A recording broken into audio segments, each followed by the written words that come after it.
8 chapter अपन करेंगे producer equilibrium. तो वहां तक मतलब फर्स्ट टर्म में वहां तक यूनिट में आ रहा है, यूनिट नहीं टर्म तक वहीं तक ही आ रहा है। पुराना अभी यहाँ तक आएगा ना 8 हो सकता है बाबू लोग कि मेरी बहुत ज्यादा इच्छा हो जाए। आप सुनिए ना मेरी बात, नहीं उतना पुराना नहीं। सुनिए बाबू लोग मेरी बात, बेटा सुनोगे तो आपका ही फायदा है, मेरा कुछ नहीं है। अंश बेटा सुन ले, ठीक है। आपका 9 से जो पेपर्स हैं UT2 उसमें 4 चैप्टर्स आ रहे हैं, PCR PE, ठीक है। Production cost revenue producer equilibrium, production cost revenue producer equilibrium. उसके बाद जो आपका टर्म है 31 अक्टूबर से, 31 अक्टूबर से भाई आप तब तक करेंगे क्या? अगर मैं 9 अक्टूबर से 30 अक्टूबर तक बोलूं, आपका 13 तक पेपर है कुछ आपके, 13 अक्टूबर तक आपका यूनिट ड्यूटी नहीं पड़ी, आप उसके बीच में भी क्लासेस चलते रहेंगे और 13 to 31 मैं कुछ तो पढ़ाऊंगा ही, ऑब्वियस है ना भाई। स्टैट्स पढ़ाऊंगा 13 to 31 में, जब स्टैट्स पढ़ाऊंगा तो एग्जाम में बेटा तो पढ़ के तब पढ़े इंसान उसका एग्जाम दे। तो मैं सोच रहा हूँ फर्स्ट टर्म में अपन 1 2 3 4 5 6 7 8 और स्टैटिस्टिक्स में 3-4 चैप्टर्स जितना अपना 31 तक हो जाए, ये सारा अपन फर्स्ट टर्म के सिलेबस में डालते हैं।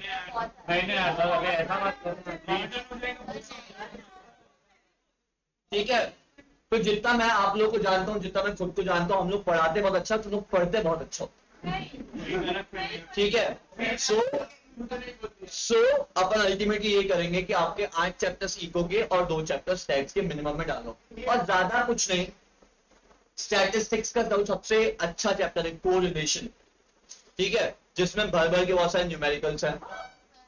तो बस सोचा अबे कोरिलेशन पढ़ाऊंगा ना, जिंदगी का सार समझ में आ जाएगा, आपको सोचो लेकिन रिलेशनशिप समझ में आ जाएंगे कैसे डालना।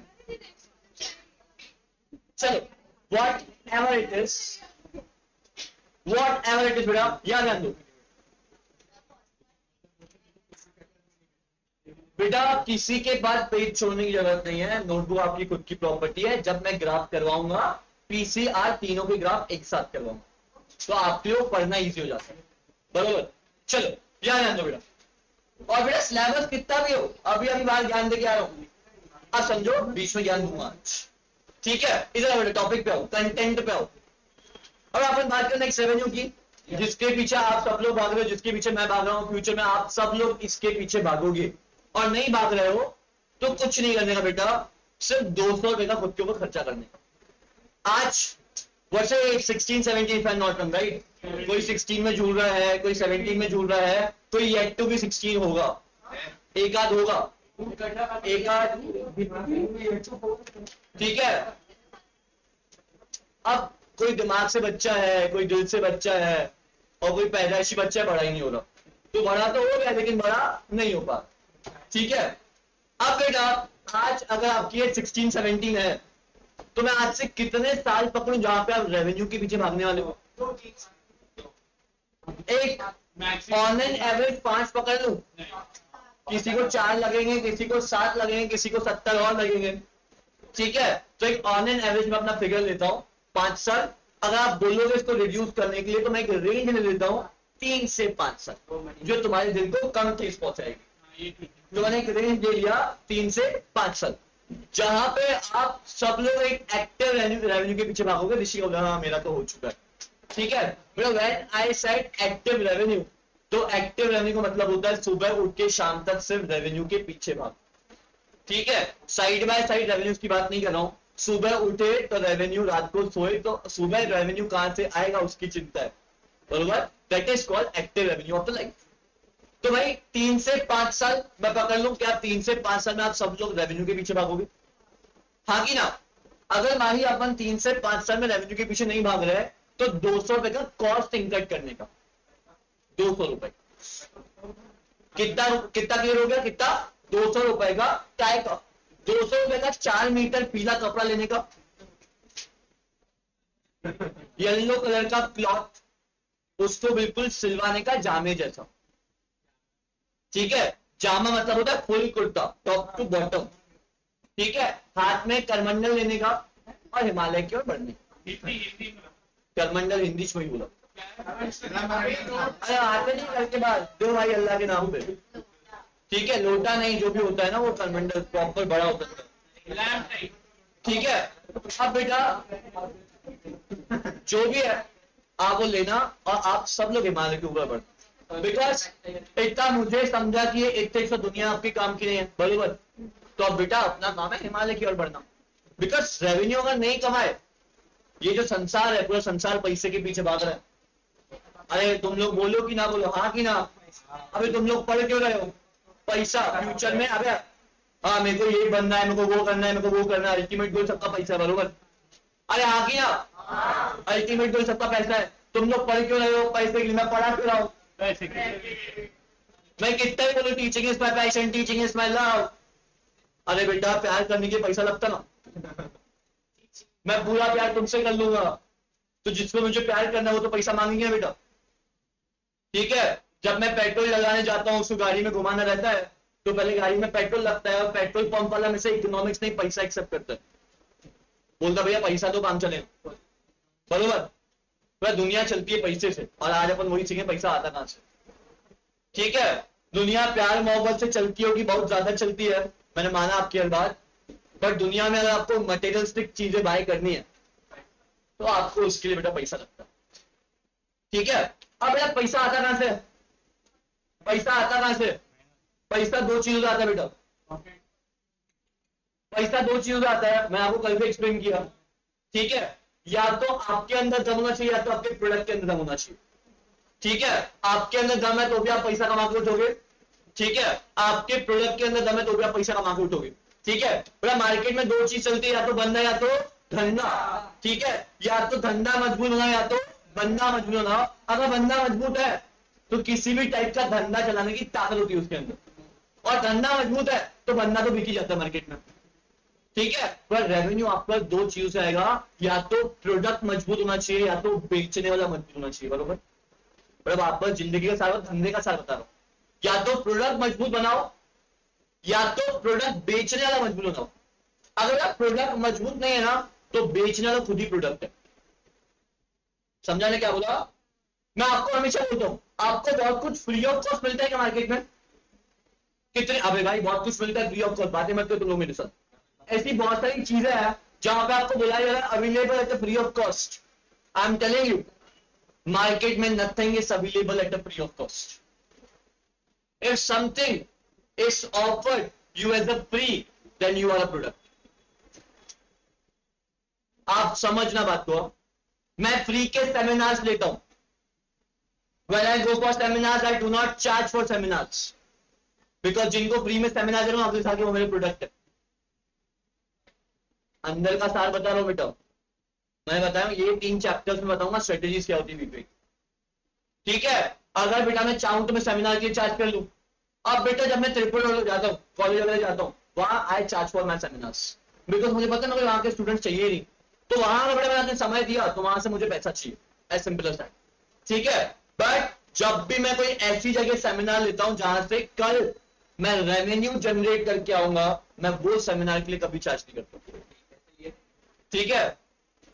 वो गांव छोड़ के बाकी हर जगह देते हैं, ठीक है। अब बेटा जब भी आपको कुछ मार्केट में फ्री ऑफ कॉस्ट मिले तो आप समझना आप प्रोडक्ट तो सामने वाला नहीं, ठीक है। जब धंधा मजबूत नहीं है तो बंदा मजबूत होकर धंधा बनाता है, बरोबर। बेटा दिस इज फॉर रेवेन्यू। अब व्हाट इज रेवेन्यू?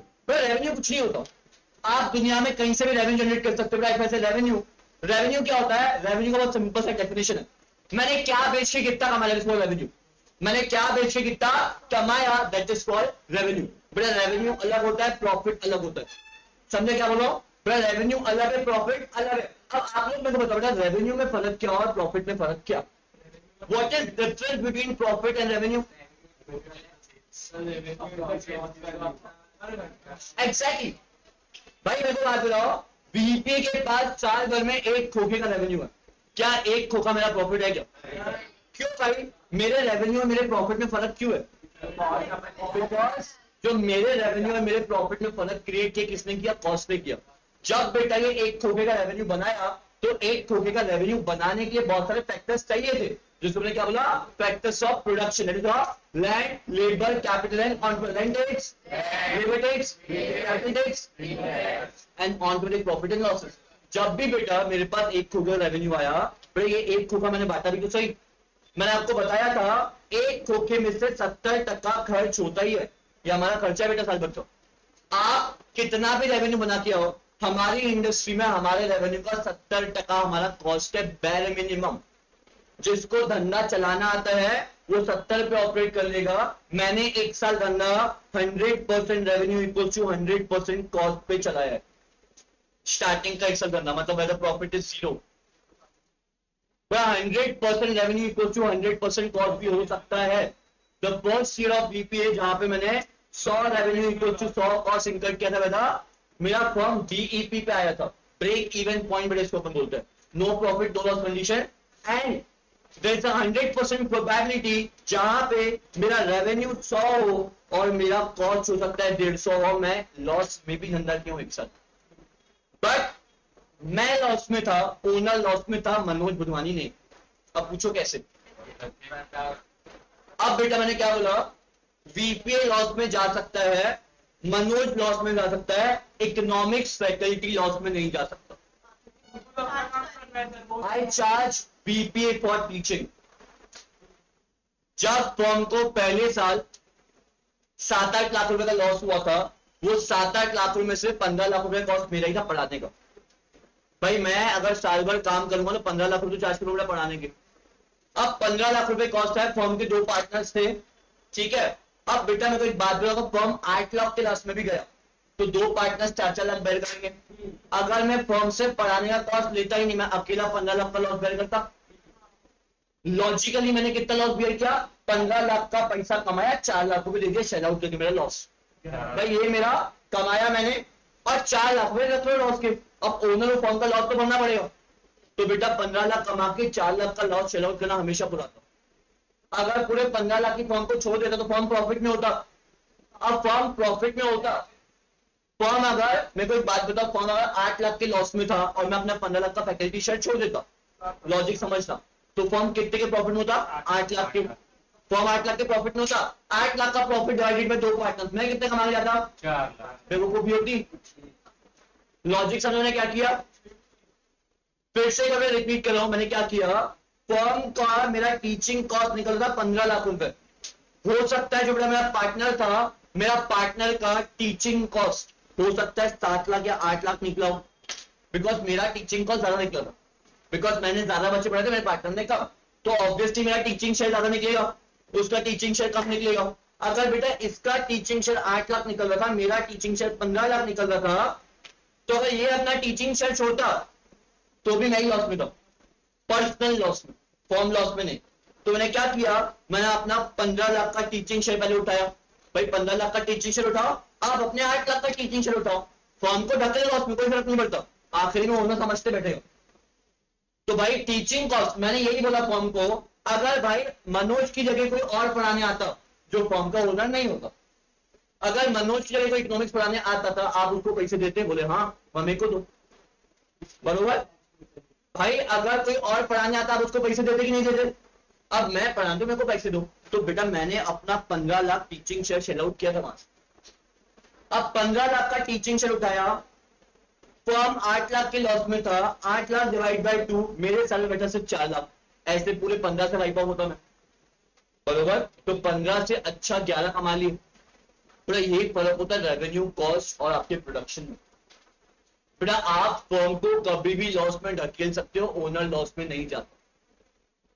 अगर ओनर एक्टिवली फर्म में काम कर रहा है तो ओनर कभी भी फर्म को पैसे चार्ज कर सकता है। अब आप लोग बोलोगे सर आपका तो टीचिंग बिजनेस है, आपको चलता हमको नहीं चलता, हम लोग किराने की दुकान लेके बैठे हैं, तो हम लोग कैसे चार्ज करेंगे बाबा? तुम लोग चार्ज कर सकते हो सैलरी टू द ओनर। भाई ओनर दिन भर लेबर जैसे काम कर रहा है फर्म पे, अरे ओनर लेबर है कि नहीं है फर्म के पास?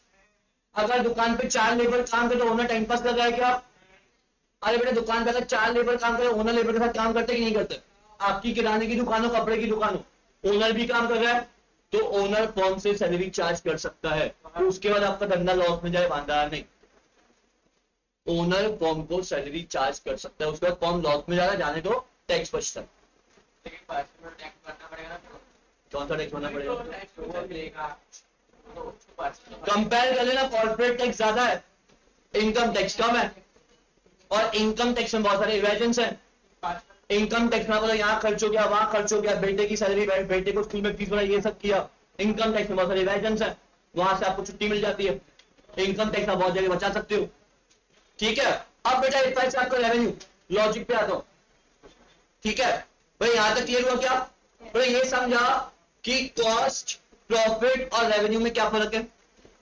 बड़ा रेवेन्यू और प्रॉफिट में फर्क होता है, ये समझा क्या?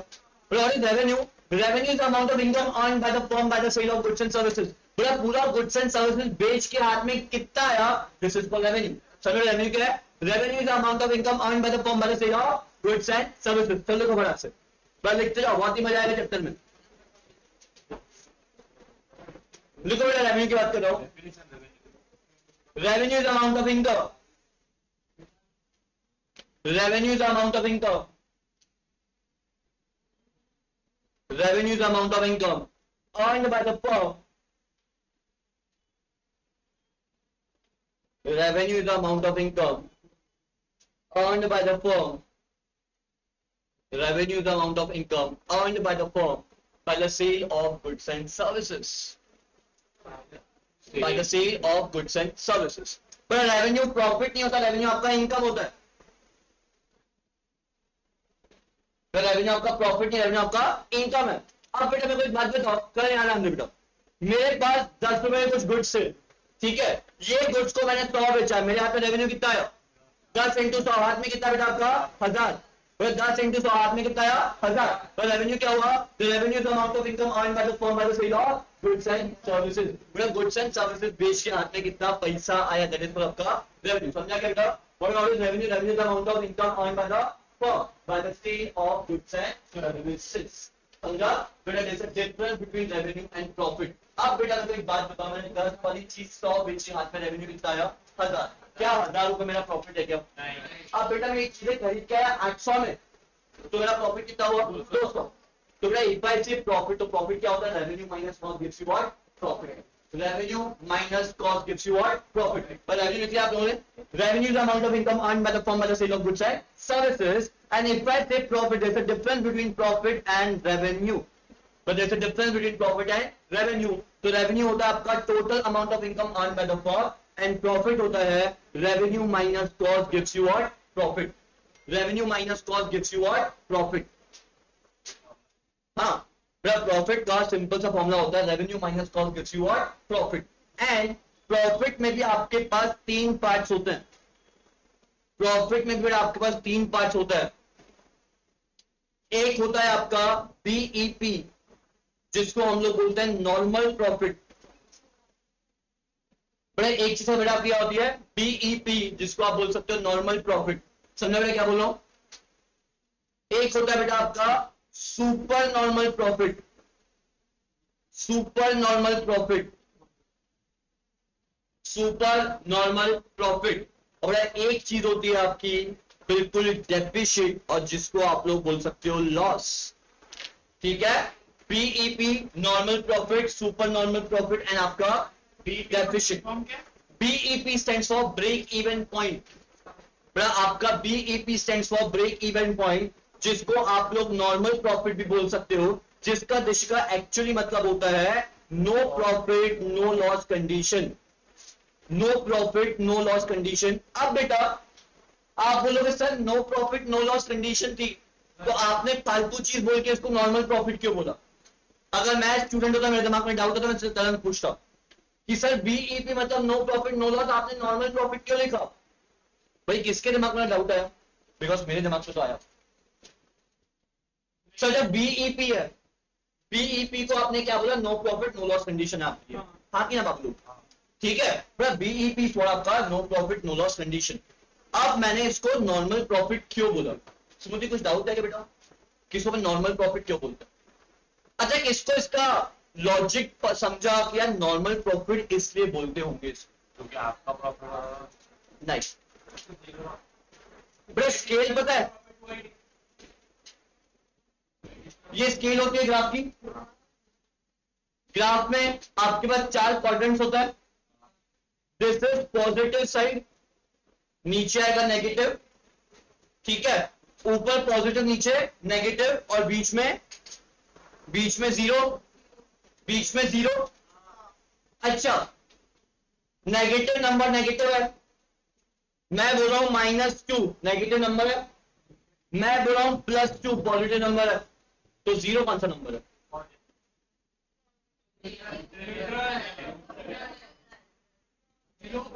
तुम लोग मैथमेटिकली इस चीज को बोल सकते हो। अब शांत रहो, लॉजिकल, ठीक है। अब लॉजिक समझो, पूरा इकोनॉमी और धंधा काम करता है पेसिमिज्म पे, पेसिमिज्म की ऑप्टिमिज्म। अब तुमको डिफरेंस समझना है कि what is being pessimistic, what is being optimistic, ठीक है। अब जिनको नहीं समझा हुआ उनके लिए हिंदी में बोलता हूं। ऑप्टिमिस्टिक का मतलब होता है आशावादी और पेसिमिस्टिक का मतलब होता है निराशावादी। पूरा धंधा चलता है आशा पे, धंधा चलता है उम्मीद पे, बरोबर। पूरा धंधा आशा और उम्मीद पे चलता है, हाँ कि ना? और अगर धंधे से आपको उम्मीद नहीं है मतलब आपको बंदे से उम्मीद नहीं है, बरोबर।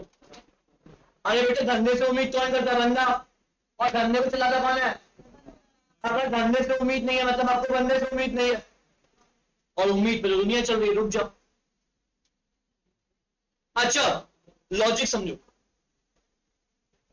इंसान बिना खाए 40 दिन रह सकता है, मैं बता रहा हूं रह सकता है। इंसान बिना खाए 40 दिन रह सकता है, इंसान बिना पानी पिए 4 दिन रह सकता है, इंसान इंसान बिना सांस लिए 4 मिनट भी रह सकता है, और इंसान बिना उम्मीद के 4 सेकंड भी नहीं रह सकता। बेटा समझो बात, पूरी दुनिया में उम्मीद जरूरी है। अरे अभी तुमको पता है ना, लेक्चर खत्म होगा छुट्टी मिलेगी, उम्मीद पे तुम लोग बेटा। तुम लोग क्लास में बैठे हो, तुमको पता है कि आगे पीछे कुछ ना अच्छा पढ़ाते जाऊंगा, आज का लेक्चर वसूल होगा। मैं खुद उम्मीद में हूँ कि आगे सब कुछ अच्छा बोलूंगा, तुम लोग ताली बजाओगे, उम्मीद में जी रहा हूं बेटा। अरे यार देखो, सुनो बात को समझो, मुझे ताली बजाने का कोई शौक नहीं, मेरे को चाहिए ही नहीं, मेरे को चाहिए ही नहीं। वो दोनों आओ क्लास में नहीं जमता, नहीं जमता, नहीं जमता। मेरे को लगता है कि कुछ ऐसा करूं, तो क्या बेटा ताली नहीं छन छन नहीं बजानी आप, ठीक है। मेरे को लगता है कुछ ऐसा करूं कि मेरा बाप मेरे किससे ताली बजा दे, तुमने कुछ अच्छा किया, तो वो बहुत टाइम से चल रहा है, आज तक बाप ने बजाई नहीं, ठीक है। बाप नहीं, अरे रोको ना बाबा,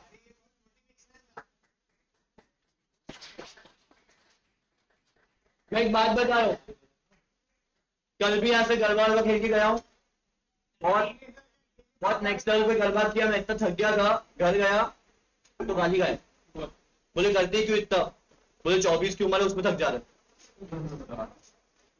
तो बाप से गाली शाने को मिली,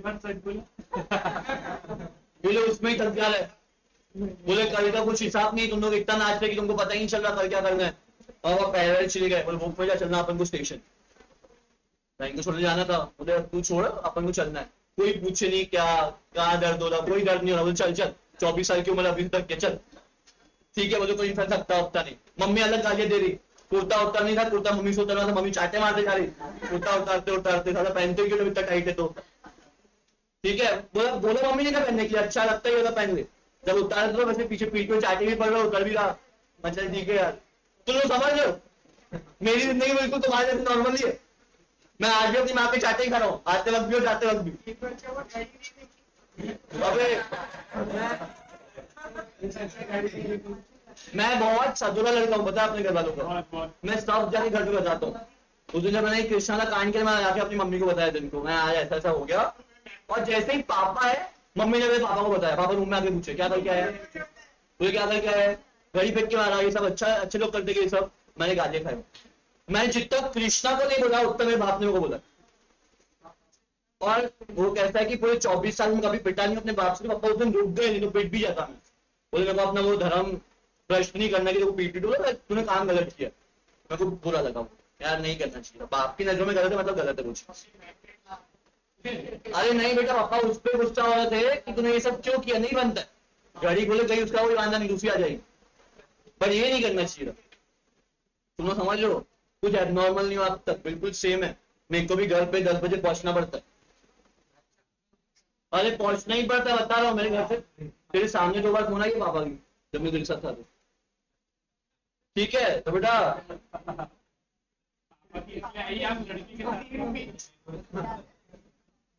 समझो बेटा, अब मैं आपको क्या समझा रहा हूँ।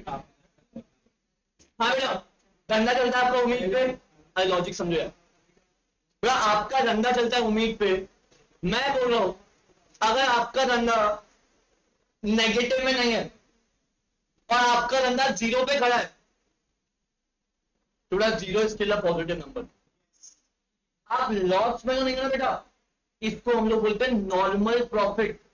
अगर बेटा मैं लॉस से 0 पे आ चुका हूं, अगर बेटा मैं लॉस से 0 पे आ चुका हूं, आई एम 110% श्योर कल मेरे धंधे को प्रॉफिट होगा। This is called normal profit condition. आपने बोला नॉर्मल प्रॉफिट मतलब 0, no profit no loss. Exactly. BEP में क्यों नहीं आया? बेटा बीईपी का मतलब होता है break even point. Break even point का मतलब है no profit no loss condition, जिसको मैंने एक और नाम दिया नॉर्मल प्रॉफिट। बेटा कई बार धंधे को नॉर्मल प्रॉफिट होता है नहीं के बराबर, ठीक है। या तो नॉर्मल प्रॉफिट का एक्चुअली मतलब क्या होता है, आप बोल रहे हो या तो नहीं तो भी प्रॉफिट या तो थोड़ा तो भी प्रॉफिट। बोले नहीं से कुछ तो भी हुआ, मतलब या तो थोड़ा सा नुकसान या तो थोड़ा सा profit. There is no profit no loss condition actually. बेटा बिल्कुल इंसान एग्जैक्ट 0 पे नहीं आता, समझ। मतलब कुछ भी कॉस्ट टू कॉस्ट नहीं होता जिंदगी में। आप बोलोगे सर आप 10 में खरीद के 10 में बेचा तो आपके धंधे को 0 लॉस है। भाई बेचने के पीछे जो मेहनत करी थी वो तो लॉस ही है ना यार। मतलब प्रेशर भी यही कंडीशन। तो धंधे को बेटा धंधा कभी बीईपी पे नहीं आता। बीईपी का एक्चुअल लॉजिकल मतलब होता है या तो थोड़ा सा नेग्लिजिबल प्रॉफिट हो गया या तो थोड़ा सा सहने जितना नुकसान हो गया। This is called normal profit actually. समझा, जितना इंसान बर्दाश्त करने की ताकत रखता है। मैंने क्या किया, मैं लाख रुपए लगाया और 0 पे आ गया, दिस इज कॉल्ड लॉस। मैं लाख रुपए लगाए और हाथ में 95 बच गए, इसके ऊपर नॉर्मल नुकसान बोलते। ये कोई नुकसान नहीं है धंधे में, कोई इतना बड़ा नुकसान नहीं है धंधे में, बोल।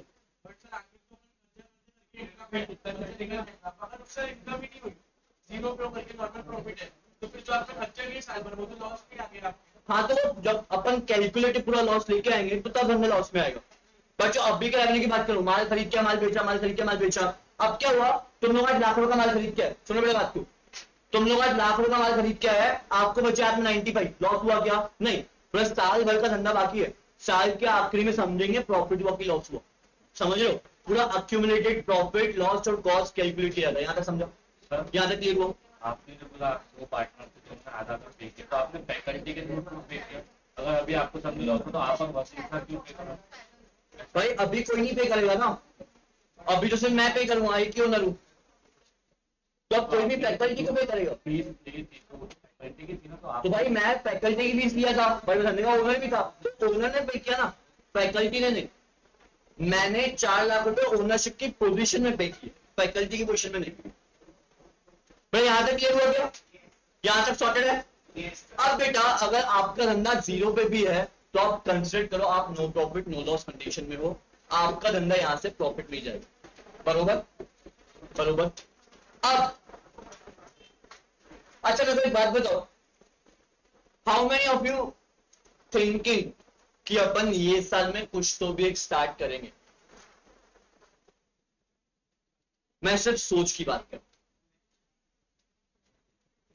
देखो बेटा गांव हाथ ऊपर कर रहा है और मैं भी हाथ ऊपर कर दूं, नहीं चल।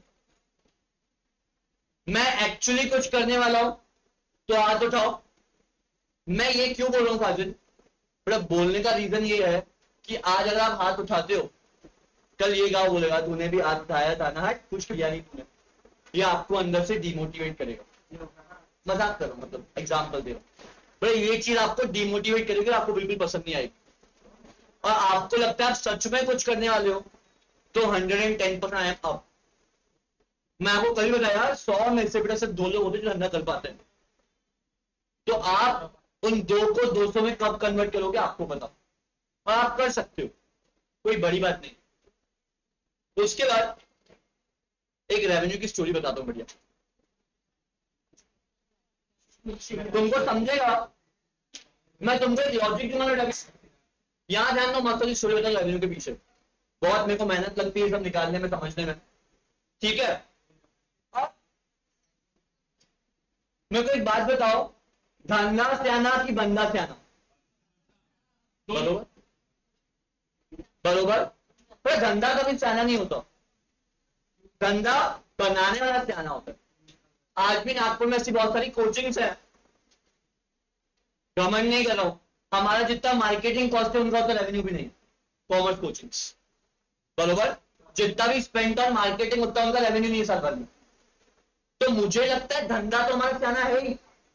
When we can make revenue, you also can, बरोबर। धंधा तो वही है ना बेटा, कॉमर्स कोचिंग, कॉमर्स स्कूल बना दिया, ठीक है। तो मुझे हमेशा लगता है बंदा स्याना, मतलब धंधे के पहले बंदा स्याना, और जो आपका धंधा होता है उसको बंदा ही स्याना बनाता है, बरोबर। आप अपने धंधे के शहंशाह खुद होते हो, बनाने वाले भी आप और बिगाड़ने वाले भी आप, बरोबर। या तो आपको कोई गॉडफादर चाहिए होता है इंडस्ट्री में कि भाई तू क्रिएट करके जा, तो बड़ा सा मॉल बना ले, इसमें छोटी छोटी दुकानें हम चलाएंगे, बरोबर, बरोबर। सुनो, एक बार क्या हुआ, 2 दुकानदार थे, समझना दुकान पे रेवेन्यू कैसे आता, हो गया यही हो गया क्लास में पागल। 2 दुकानदार थे, एंड मैं कोई रिलीजन और कास्ट बायस नहीं हो रहा हूं यहां पे, ठीक है। तो अगर आपको कुछ बुरा लगे तो प्लीज बुरा लगा लेना, बाद में अपन सॉर्ट कर लेंगे क्लास के बाद, ठीक है। 2 बिजनेसमैन थे, दोनों ने आजू बाजू में नई नई दुकानें खोली, ठीक है। दोनों ने आजू बाजू में दुकानें खोली और दोनों ने शुगर का शॉप खोला, शक्कर बेचेंगे बोले, ठीक है। अबे शुगर डैडी, ठीक है, चलो। अरे दोनों ने शुगर का शॉप खोला। अब ये जो 2 लोग थे, एक बंदा था सिंधी और एक था नॉन सिंधी, ठीक है। एक बंदा सिंधी था और एक बंदा नॉन सिंधी था। अब समझना हुआ क्या, ठीक है। अब सिंधी बंदे ने क्या किया, ये भी मार्केट से 50 रुपीज पर केजी में शक्कर खरीद के आ रहा है, और ये बंदा भी मार्केट से 50 रुपीज पर केजी में शक्कर खरीद के आ रहा है, ठीक है। अब इसने क्या किया, ये बंदे ने 15 में खरीद के आया, इसने सिर्फ 15 में बेच के खत्म कर दिया। 15 में शक्कर लेके आया, 15 में शक्कर लेके बेच दिया। और ये बंदे ने क्या किया, ये 15 में शक्कर लेके आ रहा, 16 में बेच रहा है। महीने के आखिरी में ये लोग इनके बीच में झगड़ा हुआ, बोले यार तू कम रेट में बेच रहा है, मैं ज्यादा रेट में बेच रहा हूं। बोले तू दुकान चला कैसे रहा, बेवकूफ आदमी है। नॉन सिंधी ने सिंधी को बोला, बोले तू बेवकूफ आदमी है, दुकान चल कैसी रही है। बोले तो लॉस में धंधा कर रहा है। बोले जब सिंधी ने उससे पूछा, बोले एक बात बता, दिन भर में कितनी बोरी शक्कर बेचता है। बोले दिन भर में मैं 1 बोरी शक्कर बेचता हूँ, बरोबर। कितना, दिन भर में 1 बोरी शक्कर बेचता हूँ। और इसने बोला मैं दिन भर में 15 बोरी शक्कर बेचता हूँ। बोले 15 बोरी बेच के भी क्या उखाड़ लिया, प्रॉफिट तो है ही। बोले तू जितना 1 बोरी से कमाता है उससे कहीं ज्यादा। बोले 15 को मल्टीप्लाई कर ले 30 दिन से, कितना हुआ, 450 बोरी। बोले 450 बोरी, जो बोरियां बचती है बोरियां बेचता हूं, और मैं बोरी बेच के ज्यादा पैसे कमाता हूं तेरे। समझा, this is how people do business. बोले मैं जो बोरी बेचता हूं ना, बोरी से पैसा ज्यादा आ जाता है तो 1 रुपए की शक्कर से। बोले तो 15 का 16 में बेचता है, मैं 15 का 15 में बेचता हूं, तो भी मैं बोरी बेच के पैसा ज्यादा कमा लेता हूं। इसको बोलते बंदा स्याना। 450 बोल लेता मैं, कुछ कम तो आते नहीं। बड़े 450 बोरी, आप समझो 1 बोरी मार्केट में 15 रुपए की बिकती है, इंटू करो 450, ज्यादा पैसा कमा रहा है। तू 1 रुपए पर किलो पे कमा रहा है, मैंने 15 रुपए बहुत 30 बोरे महीने की बेचता है, ये 450 कम में आता है। और उसके बाद टर्नओवर फिर तो है ही जिंदगी में, यहां से जो पैसा आता होगा पैसा डाइवर्ट भी होता है, बंदा से, ठीक है। मैं ऐसे बहुत सारे काम करता हूं जिससे कोई पैसा नहीं आता, पर मुझे पता है इससे पैसा आता है। गांव को लगता है इससे कोई पैसा नहीं आता, बट मुझे पता है यहां से पैसा आता है। ठीक है, बड़ा इंसान को रेवेन्यू बनाने के सोर्सेस पता होने चाहिए। आप टीम टॉक विद ऋषिका कर लो, ठीक है, जिस दिन मैं टीम टॉक विद मनोज करूंगा तो मैं पब्लिक से पैसा चार्ज नहीं करूंगा। मैं अपना show free of cost announce करूंगा तो भी मेरे पास टीम टॉक से ज्यादा प्रॉफिट होगा, अगर public free of cost show किया तो भी। बड़ा इसको बोलते हैं बंदा से आना। कैसे? कैसे कैसे तो बेटा वो मेरी स्ट्रेटेजी है ना। बताओ। अरे नहीं बेटा, मैंने क्या बोला, अगर मैं वीपीए से, वीपीए का भी छोड़ दो, ठीक है, अभी जो करंट मेरा बेसिस चल रहा है वीपीए से, I stop charging as a faculty. Till last 3 years I used to charge BPA को फैकल्टी से, ठीक है। अगले 3 साल जो मेरी 3 और ब्रांचेस आएगी, मैंने हर ब्रांच को मना कर दिया कि भैया मुझे पढ़ाने का पैसा नहीं चाहिए, अब मैं बच्चों को फ्री ऑफ कॉस्ट पढ़ाऊंगा। ऑनेस्टली बोलो, टेबल पे करो, मजाक नहीं करूंगा। मैं अगले 3 साल पढ़ाने का कोई पैसा चार्ज नहीं करूंगा। मैंने वीपे, मेरे को नागपुर की कमिटमेंट है कि अगले 3 साल नागपुर में जितना पढ़ाऊंगा, पढ़ाने का कभी पैसा चार्ज करूंगा ही नहीं, और मुझे पढ़ाने का पैसा नहीं चाहिए।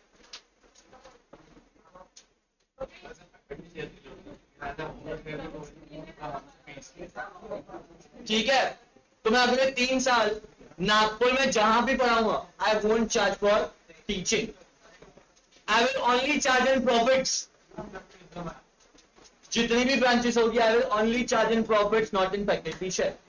मैं जो बचेगा, अब पता है, अब समझो, अगर बेटा मैं एज अ फैकल्टी चार्ज करता हूं तो लॉजिक समझना, अगर एज अ फैकल्टी चार्ज करता हूं तो वो रिस्ट्रिक्टेड हो, जिंदगी में जाना है, पढ़ाना है, इतने बच्चे पढ़ूंगा, 15 × 100 मल्टीप्लाई करो, 15 लाख रुपए बनाना है, 15 लाख रुपए बनाने आराम से। तो 15 लाख का टारगेट फिक्स है, सर पे टेंशन नहीं है 15 लाख रुपए की, 15 लाख बन के आएंगे, हाँ कि ना। अब मुझे पता है प्रॉफिट चार्ज करूंगा तो मेरा सबसे पहला काम है बिजनेस को स्केल देना। अब बेटा मुझे पता है, तुम लोग मेरी साइकोलॉजी समझो, है ना क्लास में, ठीक है, पर तुम लोग मेरी साइकोलॉजी समझो।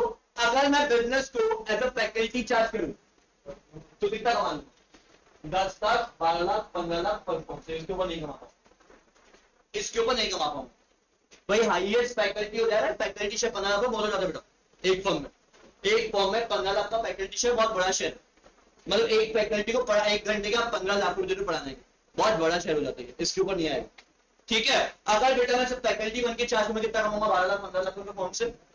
अब मुझे पता है कि मुझे सिर्फ प्रॉफिट चाहिए, तो मेरा अल्टीमेट गोल क्या होगा, मुझे बिजनेस को प्रॉफिट अचीव करवाना है, और मैं उस रेट पे अपनी कॉस्टिंग लेके आऊंगा कि फर्म को ज्यादा से ज्यादा प्रॉफिट हो, बिकॉज पूरा प्रॉफिट किसके पास आएगा, मेरे पास। तो मैं फर्म को फैकल्टी शेयर में क्यों चार्ज करूं बेटा। अगर सर पे प्रेशर रहेगा प्रॉफिट बनाने का तो प्रॉफिट बनेगा, अगर सर पे प्रेशर है ही नहीं। लास्ट 2 ईयर से ऐसा हिसाब था कि भैया फर्म गया लॉस में, गया ना फर्म लॉस में, फर्म जाए लॉस में, एज अ फैकल्टी कमा के उठ रहे हो ना, बात खत्म हो गई। फर्म लॉस में भी गया, आपको फर्क पड़ता है क्या, नहीं, आप एज अ फैकल्टी कमा के उठे, बात हो जाती है खत्म। बट बेटा अब मुझे पता है कि फर्म मुझे एज अ फैकल्टी पैसा नहीं देगा, जो कमाना है प्रॉफिट से ही कमाना है, तो प्रॉफिट मल्टीप्लाई के फॉर्मूले दिमाग में चलेंगे ना। पहले होगा फैकल्टी मल्टीप्लाई के फॉर्मूले दिमाग में, बच्चे बढ़ाओ क्लास में, बच्चे बढ़ाओ क्लास में, बच्चे बढ़ाओ फैकल्टी चल बढ़ेगा, बरोबर, हाँ कि ना। लॉजिक समझो, पहले बेटा क्लास दिमाग में साइकोलॉजी थी कि क्लास में जितने बच्चे बढ़ेंगे उतना आपका फैकल्टी शेयर बढ़ेगा, बरोबर। तो कभी कॉस्टिंग पे दिमाग चला ही नहीं। अब पता है जितना प्रॉफिट बढ़ेगा पूरा प्रॉफिट आपका है, तो आप कॉस्टिंग पे, नंबर ऑफ स्टूडेंट्स पे, हर जगह दिमाग चलता है। नंबर ऑफ स्टूडेंट बढ़ाना है बिकॉज वो रेवेन्यू बढ़ाएंगे, रेवेन्यू मतलब प्रॉफिट, बरोबर। कॉस्ट कम करनी तो कॉस्ट कम होगा, प्रॉफिट बढ़ेगा। जितनी फैसिलिटीज और सर्विसेज बढ़ाओगे, रेवेन्यू उतना मार्केट से चेंज करके होगा, मार्केट टूटेगा, चोक कंडीशन क्रिएट हो जाएगी मार्केट में, because profit banana. In next 2 years दिमाग में ऐसे प्लान्स हैं कि नागपुर में चोक कंडीशन होगी, कॉमर्स मतलब वीपीए बात खत्म हो गई इन एवरी एरिया, ठीक है। यही साल 2 और ब्रांचेस प्लान्ड है, मनीष नगर, वर्धमान नगर, ठीक है। मनीष नगर में काम स्टार्ट है, वर्धमान नगर में काम स्टार्ट है। प्रॉफिट वाली कंडीशन बोल दिया, तीनों ब्रांचेस में बढ़ाऊंगा, फैकल्टी शेयर एक भी ब्रांच से नहीं चाहिए, एक भी ब्रांच को पढ़ाने का पैसा लूंगा नहीं। तीनों ब्रांचेस को बनाना मेरा काम, खर्च करना मेरा काम, सब करना मेरे काम।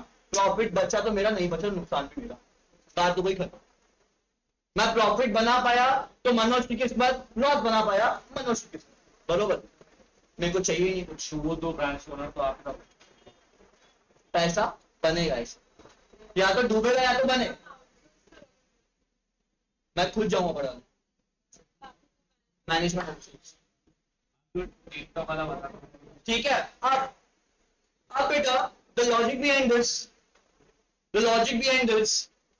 अब आप लोग बोलोगे, जिनको बोल रहे हैं क्लास के बारे जाओ, मैं तुमको पहले ही बोला, ठीक है बेटा रेवेन्यू पढ़ाता था, रेवेन्यू की लॉजिक नहीं बताऊं जिंदगी में तो व्यर्थ है मेरा पढ़ाना।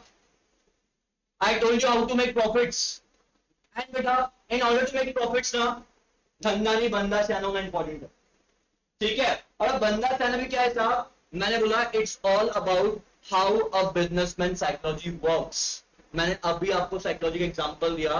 If I come on faculty share, मेरा हमेशा पूछ रहेगा क्लास में नंबर ऑफ स्टूडेंट बढ़े, फॉर्म में क्या चोट हो रही, मेरे को फर्क नहीं पड़ता।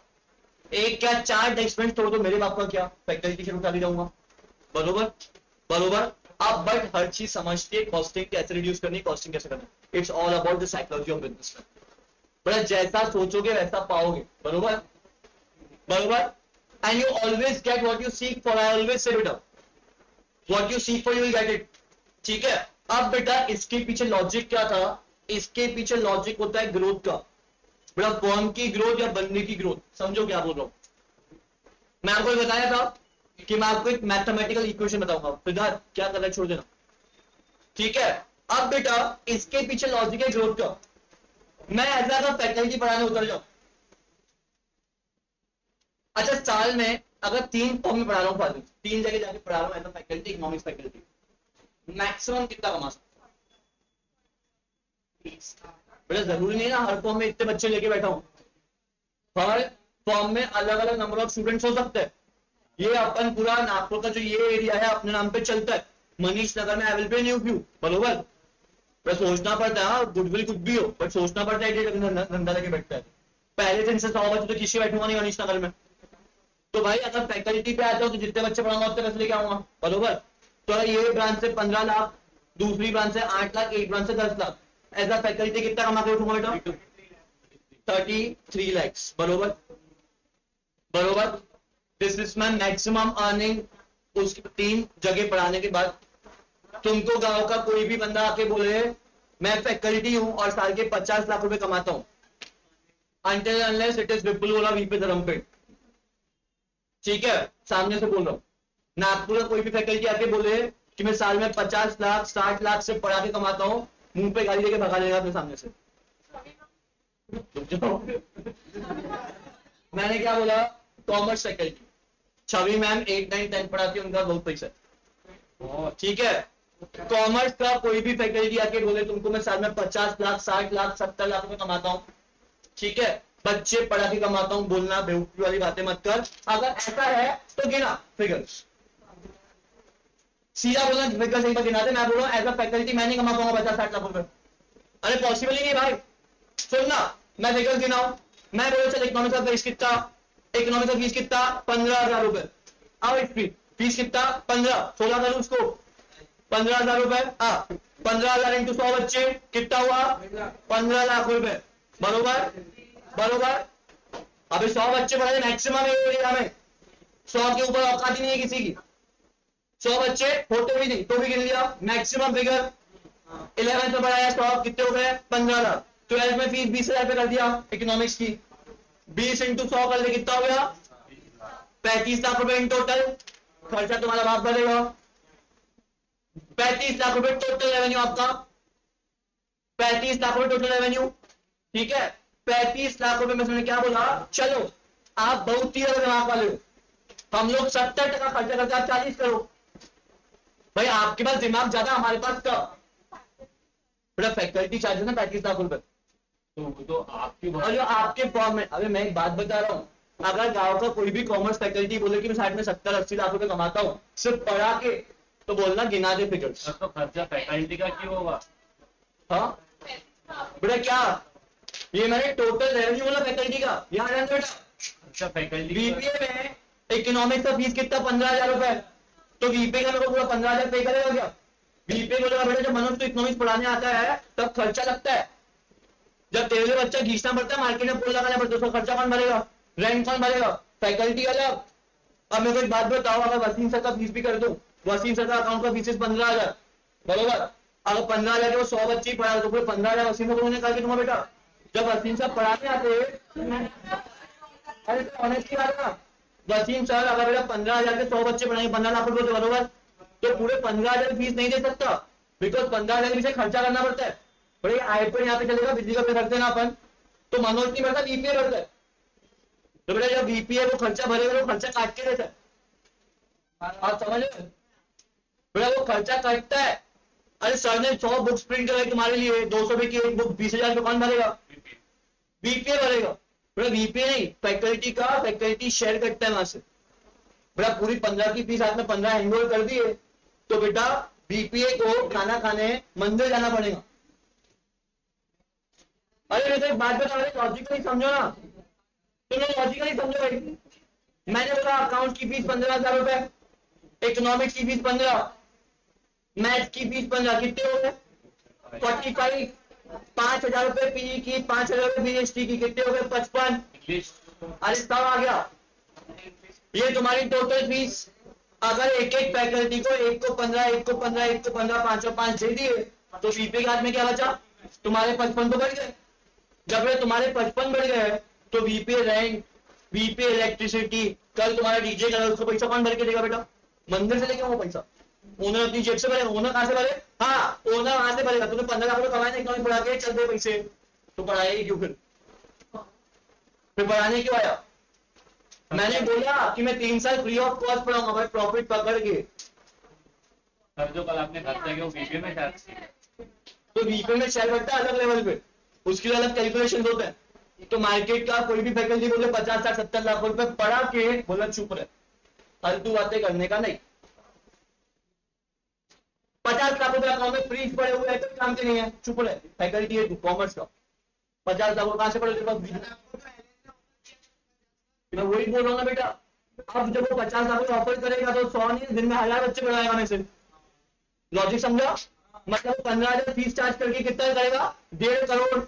मेरे को कितना करेगा? 50। तो एक तो उसने कमाया फॉर्म है, बरोबर। अगर वसीम सर पढ़ाने आएंगे, शमी मैम पढ़ाने आएंगे, उन लोगों रेवेन्यू और कॉस्ट का, अगर मैंने उनके लिए आपसे 15,000 रुपए लिए तो उनको पूरे 15 नहीं दूंगा बेटा, 10 दूंगा, 5 रखूंगा, वो 5 में अपने खर्चे लगाऊंगा और वही 5 को प्रॉफिट बना के देगा। ये होता है लॉजिक। अरे भाई लेबर, अगर दुकान पे एक लेबर भी काम करे दिन भर, तो लेबर अगर मेरे को दिन भर में 10,000 का बिजनेस करके देगा तो कोई 10 उसको दूंगा क्या? वो तो भाई उसकी सैलरी दिन में 400 रुपए चाहिए, वो 10 का धंधा करता है, मैं उसमें 1,000 कमाता हूँ, 400 उसको देता हूँ, 600 मेरा प्रॉफिट है, तभी तो मालक बनाऊं। तुम लॉजिक तो समझो, धंधा कैसे चलता है बेटा। यहाँ पे सब कैसे चला, भगवान की मेहरबानी है। अरे बोलते बोलते बताना पड़ता। हाँ बेटा, लास्ट टॉपिक कंक्लूड कर दो, लॉजिक को समझो। सर जो कल आपने इवेंट में कार्ड आपने बीपीए में किया, obviously it's a BPS course. अरे तो बीपीएस कोर्स मतलब क्या, मनोज ही भर रहा है ना अल्टीमेट, और कौन भर रहा है? अभी फैकल्टी का शेयर फैकल्टी को खा दूंगा, तो मेरा खर्चा नहीं देखो। तो आपको शेयर नहीं लेते नहीं ऑब्वियसली नो। खर्चा हुआ वो अरे यार जान दो, लास्ट समझाऊंगा मैं तुम लोगों को। अरे लास्ट लॉजिक समझो बेटा। अब मैं तुम्हारे साथ बात करता हूँ ग्रोथ की। तुमको क्या बोला?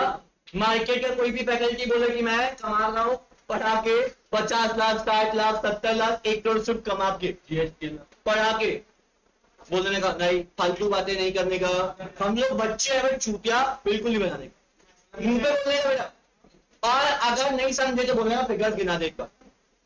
मैं तुमको गिना दिए, कितना हो गया मेरा मैक्सिमम, कितना? 30 लाख रुपए।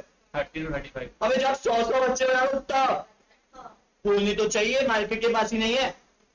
पूरा जयपुर का मार्केट में बच्चे ही 150, वो भी आधे जिसमें बीपीए क्रिएट करता है चौक से 70-80 हम लोग बैठते हैं।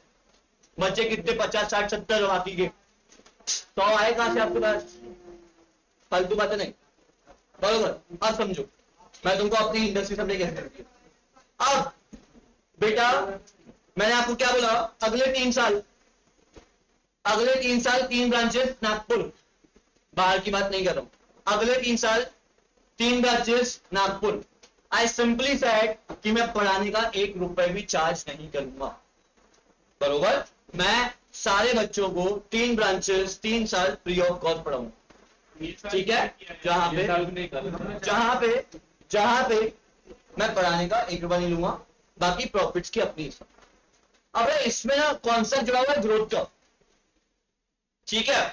एज अ फैकल्टी मेरी ग्रोथ क्या, 45 लाख इंटू 3 साल, कितना कमा लिया? 45 प्लस 45 90 प्लस 45 35, 1 करोड़ 35 लाख रुपए 3 साल के अंदर मैक्सिमम फिगर है, इसके ऊपर नहीं आ सकता। अगर बेटा मैं अगर ब्रांच लेवल पे काम करूं ओनरशिप बेसिस पे, तो this figures can change any point of time. अगर मैं साल भर में 1 कोके का बिजनेस कर रहा हूं 1 ब्रांच में, एंड मेरी ताकत है कि मैं अपने पूरे खर्चे 40 लाख रुपए के अंदर निपटा दूं, भाई वो तो अपने ऊपर है ना यार, और पॉसिबिलिटीज है। मैं अपनी 1 ब्रांच में 40 लाख में पूरा खर्चा कंक्लूड कर दूं, तो मेरे पास 1 ब्रांच से प्रॉफिट कितना? 60 पेटी। 60 60 और 60 कितना होता है? कितना साल? 1 साल।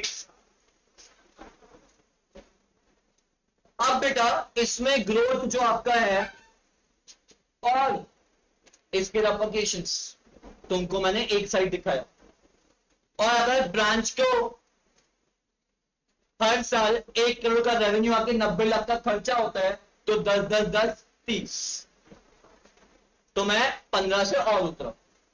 ये धंधा सियाना है, अच्छा है। बंदा अगर सियाना नहीं हो, आप चोट खाते हो।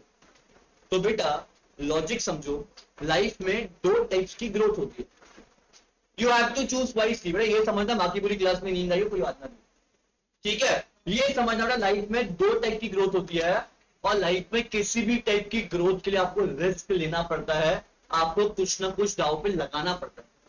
पर जब तक कुछ दाव पे नहीं लगता, मैंने अपना फैकल्टी शेयर दाव पे लगाया हुआ अगले 3 साल, पर जब तक दाव पे नहीं लगता तब तक इंसान के तख्ते नहीं पलटते, ठीक है। मुझे पता है मनोज बेटा अगर तूने काम नहीं किया तो घर बार चलेगा कैसे, तो तेको फॉर्म को प्रॉफिट में लेके ही जाना है। मेरे पास बेटा दूसरी चॉइस है ही नहीं, बिकॉज फैकल्टी शेयर से पैसा छोड़ दिया, प्रॉफिट नहीं आया, तो खाना खाने समाधान आश्रम जाना पड़ेगा, बरोबर। बहुत सीधी सी बात। तो बेटा मैं लाइफ में 2 टाइप की ग्रोथ की बात कर रहा था। एक होती है तो लाइफ में आपका 2 टाइप की ग्रोथ है, कौन कौन सा? एक होता है आपका एपी, एक होता है आपका जीपी। अब बेटा what is AP and what is GP? AP stands for arithmetic progression, GP stands for geometric progression, ठीक है। अब बेटा जो अरिथमेटिक प्रोग्रेशन और ज्योमेट्रिक प्रोग्रेशन होता है, अरिथमेटिक प्रोग्रेशन क्या होता है? ये लोग बहुत कैलकुलेटिव होते हैं जिंदगी में। ये 2 + 2 4 करेंगे, बोलेंगे 4 के बाद हाँ बाद में प्लस करेंगे, हो जाएगा, पर बहुत कैलकुलेटिव है। मैं आपको हमेशा बोलता हूं, अगर आप हिसाब से काम करोगे, मैंने क्या बोला वापस रिपीट कर रहा हूं, अगर आप हिसाब से काम करोगे तो आप कमाओगे हिसाब से। इसके बोलने का ये मतलब था, अगर मैं 10 बजे ऑफिस जाऊंगा और 7 बजे तक काम करूंगा, तो मैंने हिसाब से काम किया और पैसा कमाया हिसाब से, बरोबर। समझा? जब बेटा मैं जिंदगी में काम करूंगा बेहिसाब, मुझे अपनी घड़ी नहीं दिख रही 10 बज रहे 7 बज रहे, रात के 10 और रात के 11 और रात के 4, मैंने बेहिसाब काम किया और मैं कमाऊंगा बेहिसाब। तो जो 10 से 7 वाले लोग होते ना, अच्छा अगर तुम लोगों ने अपना एक स्केड्यूल बना लिया है कि मैं क्लास जाऊंगा, मैं पढ़ाई करूंगा 10 से 4 के बीच में, रेस्ट्रिक्टेड हो, मैं जो करूंगा 10 से 4 के बीच में करूंगा, रेस्ट्रिक्टेड हो। मैं तुम्हारा स्केड्यूल चालू हुआ मेरे साथ 10 बजे, तुम लोगों ने मेरा अपना स्केड्यूल खत्म किया मेरे साथ 4 बजे, आपका टाइम खत्म, टाइम खत्म। बेटा एक्चुअल स्केड्यूल में आज तक किसकी ग्रोथ हुई है? बेटा एक्चुअल जो आपका स्केड्यूल है वो तो सबको जिंदगी में फॉलो करना ही है। कोई बड़ा ऑफिस गोइंग बॉय है, उसने बोला 10 बजे ऑफिस जाऊंगा, 7 तक काम करूंगा, उसके बाद कोई काम नहीं करूंगा, तो बड़ा ग्रोथ कहां से? 10 से 7 इंसान रेगुलर काम करता है, there is no scope for expansion in the life. बड़ा कोई एक्सपांशन का स्कोप है क्या? 10 से 7 में आपको रेगुलर काम करना है, अर्थमेटिक प्रोग्रेशन, ये तो आपको करना ही है। जिंदगी का सार होता है ज्योमेट्रिक प्रोग्रेशन। बड़ा सुबह एक बार 4 बजे उठ के देखो, 4 बजे उठो, सोचो मुझे जिंदगी में क्या करना है। 4 से 10 तक आपके पास फ्री टाइम है, मतलब डबल। 10 से 7 का एक टाइम, 4 से 10 का एक टाइम, आपके पास डबल टाइम है बेटा। You have a scope for expansion in life. आप सोच पाओगे ना यार, बड़ा जिंदगी का पूरा सार है 4 से 7 तक। बड़ा जिंदगी में 4 से 7 जितने आपने काम कर लिया ना, ज्योमेट्रिक प्रोग्रेशन। बड़ा अर्थमेटिक प्रोग्रेशन आपका 2 + 2 4 होता है, ज्योमेट्रिक के ग्राफ ऐसे होते हैं, सीधा ऊपर की ओर। इधर 10 से 7 का हिसाब ही नहीं बेटा, 4 से 7। और बेटा यही फर्क होता है, यही फर्क हो बेटा एक आम इंसान में और एक खास इंसान में। 10 से 7 काम करोगे आम इंसान बनोगे, 4 से 7 काम करोगे खास इंसान बनोगे, और कुछ बड़ा फर्क नहीं है बेटा।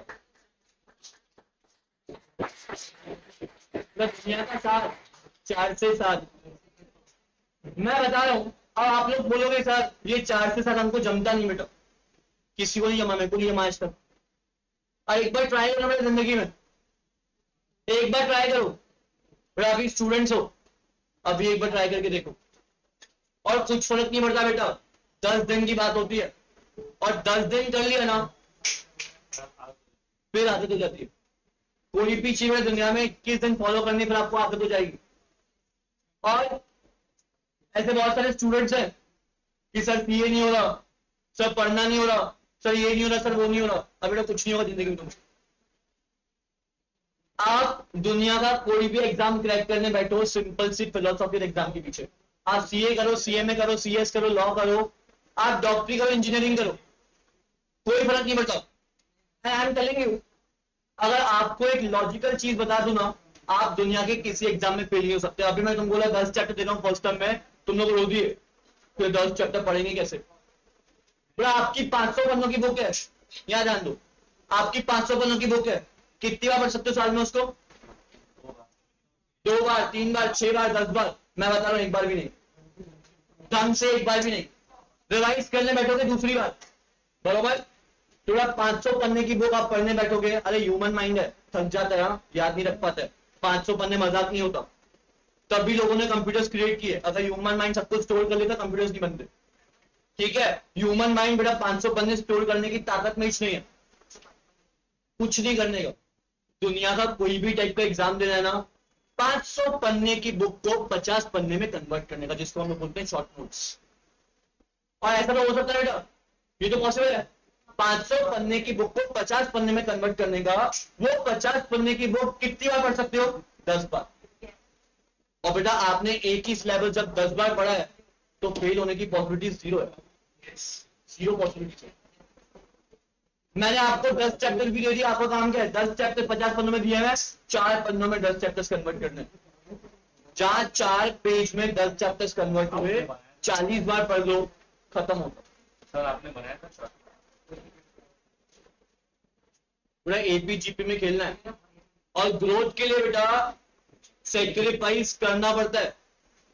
सेक्रीफाइस जब तक कोई दाव पे लगता नहीं है ना, इंसान काम करता नहीं है। तो अपने तख्ते लगाने पड़ते दाव पे। जब तक बेटा तख्ते लगाओगे नहीं दाव पे, तब तक काम चलता नहीं इंसान का। और इंसान काम तब स्टार्ट करता है कुछ दाव पे लगता है। तुम लोगों ने काम क्यों नहीं स्टार्ट कर, कुछ दाव पे लगानी है। जिस दिन घर वाले बोलेंगे ना ये करेगा तो ये होगा, नहीं नहीं होगा, बरोबर चालू होता, बरोबर चालू होता।